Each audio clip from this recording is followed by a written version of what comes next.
perkenalkan, nama saya Laila Uli Latifa dari kelompok Skandium. Nama saya Mailani Ayu Wulandari, nomor urut 18.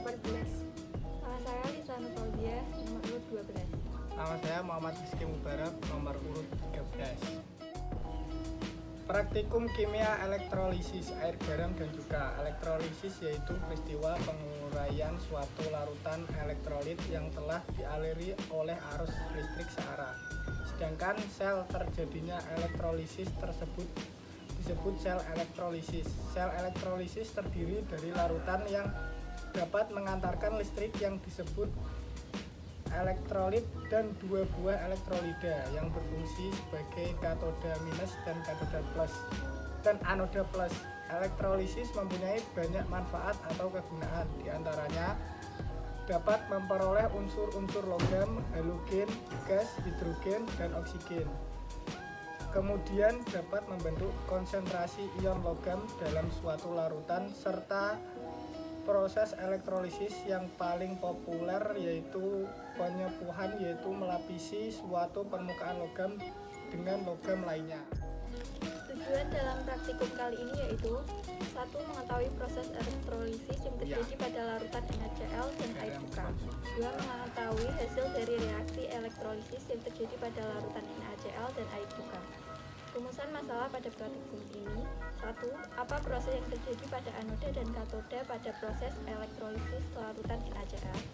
2. Apa hasil elektrolisis pada katoda? 3. Apa hasil elektrolisis pada anoda? Alat dan bahan yang harus disiapkan. Pertama yaitu gelas ukur, dan yang kedua yaitu NaCl atau garam dapur. Yang ketiga air untuk melarutkan. Yang keempat air cuka. Yang kelima 2 buah pensil yang kedua ujungnya diserut. Yang keenam kardus yang telah dilubangi. Yang ketujuh baterai berukuran 9 volt. Dan yang terakhir kabel hitam dan merah yang kedua ujungnya disambungkan dengan penjepit buaya.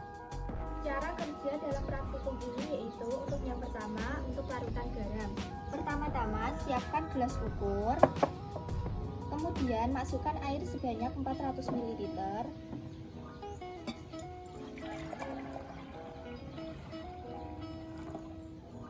Masukkan 2 sendok garam dapur atau NaCl ke dalam air.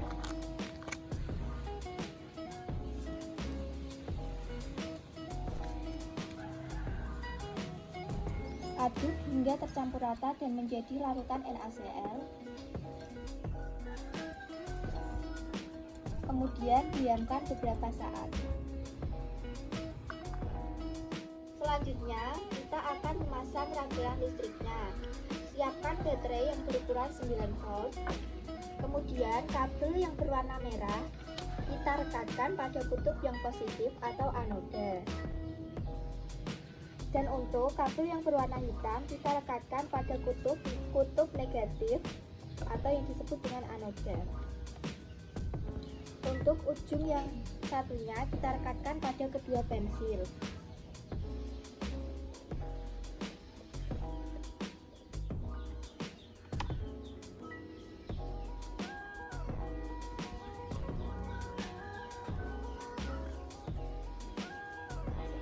Dapat kita lihat bahwa terdapat gelembung-gelembung pada ujung pensil yang terendam dalam larutan NaCl.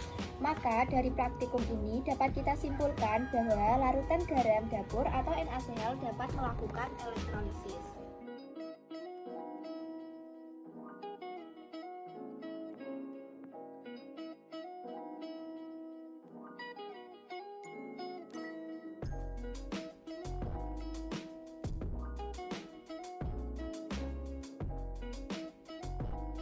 Untuk percobaan yang kedua, kita tinggal memasukkan kedua pensil tadi yang telah kita aliri oleh arus listrik ke dalam air cuka.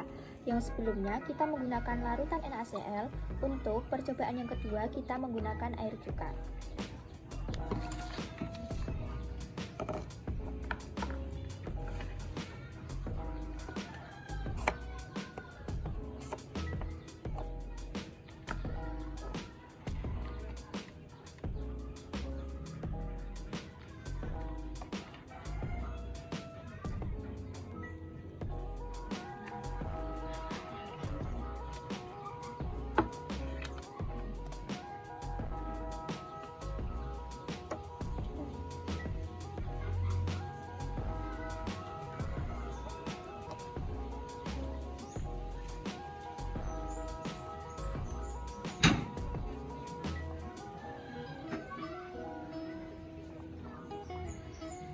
Setelah rangkaian pensil kita masukkan ke dalam air cuka, kita dapat melihat reaksinya.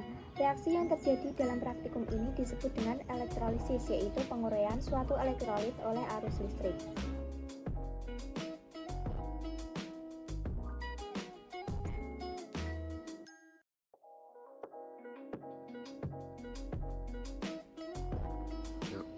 Dapat kita lihat pada larutan cuka, pensil yang dialiri oleh kabel berwarna hitam atau katoda memiliki gelembung yang lebih banyak daripada kabel yang berwarna merah atau anoda. Baik, jika berdasarkan praktikum yang telah dilakukan, dapat disimpulkan bahwa larutan garam dan air cuka dapat menghantarkan listrik atau dapat kita sebut sebagai larutan elektrolit.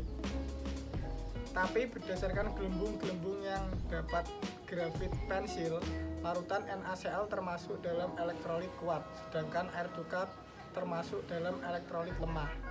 Selain itu, kabel yang berwarna merah atau positif dapat kita sebut sebagai anoda akan melakukan oksidasi, dan kabel berwarna hitam atau negatif disebut katoda akan melakukan reduksi larutan elektrolit NaCl dan juga akan menghasilkan gelembung gas H2 dan ion OH- atau basa di katoda dan gelembung Cl di anoda.